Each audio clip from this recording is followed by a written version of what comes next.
Fear by Terry Truman. Before we begin reading, let's set our purpose. Zoe is all alone one night when something frightening happens. Find out what it is. Please read along with me. Alfonso, Zoe, Driggers, is 14 years old. He is taller than a lot of kids his age in the neighborhood, taller and thinner. He has lived in the same place since he was born. 2 weeks ago, his mother, who lives alone with Zoe in their small clapboard house, finally decided to install security bars on the windows and expensive security doors on both the front and back. Their house has been burglarized 4 times in the last 3.5 years. The last time, 3 weeks ago, while both Zoe and his mom were sleeping. That night, the burglars came in, stole the 25-inch flat-screen color TV Zoe's mother had purchased just 6 weeks before, the 4th TV player in as many years, and a portable CD player, and even some jewelry from the small blue jewelry box Zoe's mother keeps on the top of her headboard, only a few feet away from where she was sleeping. Zoe's father is not around. He never has been. Zoe has not seen his dad for quite a while, the last time being Christmas 3 years ago, when his father had shown up unexpectedly, drunk and acting stupid. Zoe's mother had only let Zoe's dad stay for a few minutes, then he had left. His dad had not brought Zoe any gifts, but he had slipped him a $10 bill on his way out the door. At the time, Zoe thought that he would never spend that money, that he'd keep it forever to remind him of his dad. But the lure of candy and buying popcorn for all his friends at the school popcorn sale had proven too much of a temptation to resist. Soon the 10 was ancient history, just like Zoe's dad. It is a school night, a Tuesday in early February. Zoe's mother, who works as a checker in a grocery store, has an evening shift, something that doesn't happen very often. Zoe is home alone. For the most part, he doesn't mind. He has some schoolwork to do, but with his mom gone, he turns on MTV and watches videos. It's a dark night. A winter breeze is blowing along the street outside. Not cold, but not warm either. There is a dark feeling to the evening. Zoe gets a bowl of ice cream and sits down on the couch. An older video is playing. As he lifts a soup spoon of ice cream toward his mouth, a big bite of rocky road, suddenly Zoe hears something. It's a very distinctive sound, and he recognizes it instantly. Somebody outside is messing with the window in the spare bedroom at the back of the house, the room that his mother uses for sewing. Zoe freezes. He quietly lowers the spoon back into the bowl and sets it on the table in front of him. Moving as silently as he can, he tiptoes over to the hall closet where his aluminum baseball bat leans against the wall just inside the door. He quietly pulls the bat out and grips it. His mother doesn't own any guns. There are more sounds from the back of the house. Zoe can now hear the window squeak as it is pushed up and open. The door to that room is closed, but it's a weak door, loosely hanging on old hinges. There is over an inch of space between the bottom of the door and the floor. Zoe moves silently down the hall, avoiding spots where he knows the floor creaks. He edges his way along the wall so that whoever is out there won't see his footsteps in the light, which shines into the darkened room from beneath the door. Suddenly, Zoe hears a whispered voice from outside. "She's got bars up," the voice says. "I can see that, man. Pull 'em out of the way." "You pull 'em. They're strong."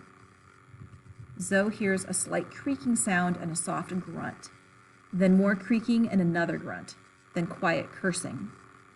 There is silence for several moments. Zoe hopes and prays that they have gone away. Maybe the bars were too much. Maybe they... "Hey, Alpo!" a voice calls from the back door, several feet to the east of the window where they've been trying to break in. "Open up this door. We need to get something." Zoe hears a mean laugh, low and cold. "Hey, Alfonso," comes the second voice, higher pitched than the first. "Open up."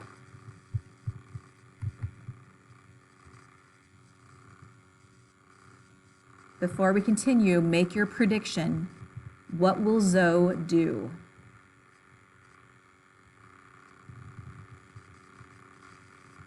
Zoe slides down the wall against which he's been leaning. He pulls his knees up to his chest and forms a small ball there on the floor. He's frozen with fear. His legs are rubber, his armpits drip sweat, and his palms are soaked as he tries to grip the taped handle of the baseball bat. His arms turn to lead. He wonders how he'll ever find the strength to even stand up, much less to swing the bat hard enough to do any damage to anybody. He knows there are at least 2 of them out there. They might have weapons. They seem to know him and how afraid he is. A terrible, uncontrollable quivering grips his body. As he looks across the room at the telephone, he wonders if he could crawl that far and call for help. But lots of times the police don't come into this neighborhood at this time of night unless they have to. And when they do come, it's almost always too late. Almost always after a crime has already been committed. One of the voices outside seems to read his mind. Don't be thinking about calling the police, Alpo.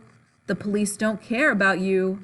Besides, you go phoning the cops, can't handle your own stuff. You know that's weak. The word gets out that you bring police around. You know that's weak, Alpo.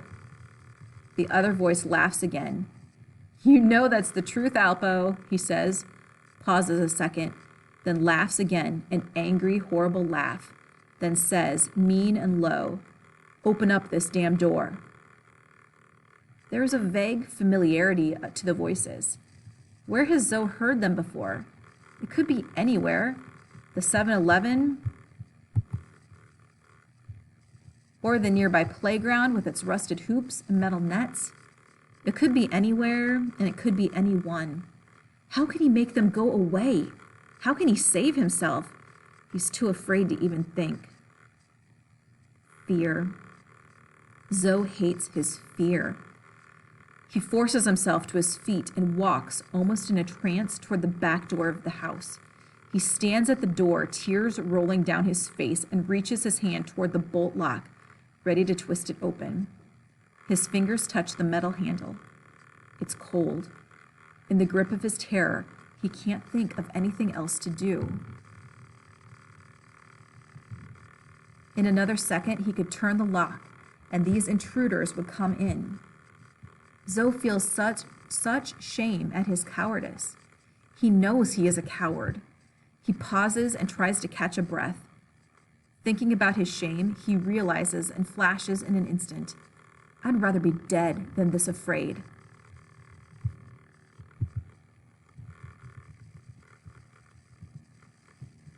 I said, open this door, Alpo. We know you and you're not going to stop us. Open up now and we won't hurt you. You make us get mean and we'll get you. Maybe tonight, maybe tomorrow, but trust me, Alpo, we'll get you.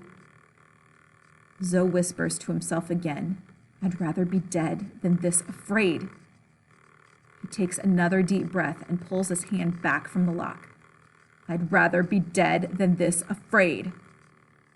Something happens inside his chest. Somehow he is able to breathe again, able to think, and now he feels angry. I'd rather be dead, he whispers. We'll get you, Alpo, the voice says again, full of hate and menace.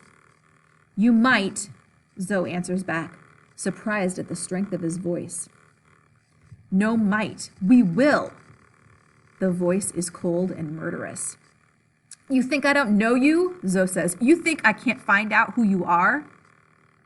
So what? One of the voices answers. You can't do anything. They both laugh. Can't, huh? Zoe snaps back. The first voice speaks again, and another mean laugh in his words. Oh, right, you're all tough and bad, huh? They laugh again. Zoe pauses for another second, takes another deep breath, and speaks low and angrily. I will call the cops. I'll tell them a couple of losers are trying to rob us. I'll tell them that you threatened me, said you're going to kill me. Everyone in the neighborhood will know that you're the kind of guys who try to scare a kid who's home all alone. Is that what you want? Is that how you're going to build up your rep? Anything happens to me, the cops will find you. You think you're bad enough to handle that? Zoe pauses a moment to let his questions sink in. Now he laughs his own mean laugh. I don't think so. You say another word, I call him, period. There is a long moment of silence. The voices from outside are quiet. Finally, one of them speaks, the meanness gone. Cops don't care about you, boy.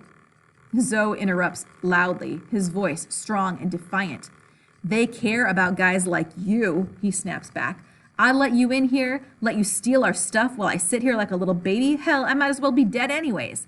But if I call the cops and get them after you, you'll be the ones who are scared. If you think I'm lying, count 10 seconds and listen for sirens. I'm going to call 911 right now.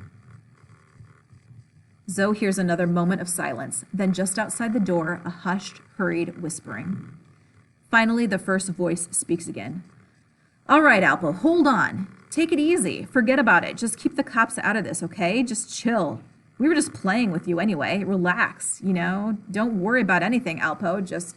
Zoe interrupts. My name is Zoe, not Alpo. Zoe waits for a response, but in the next moment he hears only the sound of the chain link fence rattling as the strangers leap over it and then run away into the darkness. Walking back to the couch, he sits back down and glances at his bowl of ice cream. It hasn't even melted too badly yet. As he picks it up, he smiles to himself. That's Zoe, not Alpo. My name is Zoe.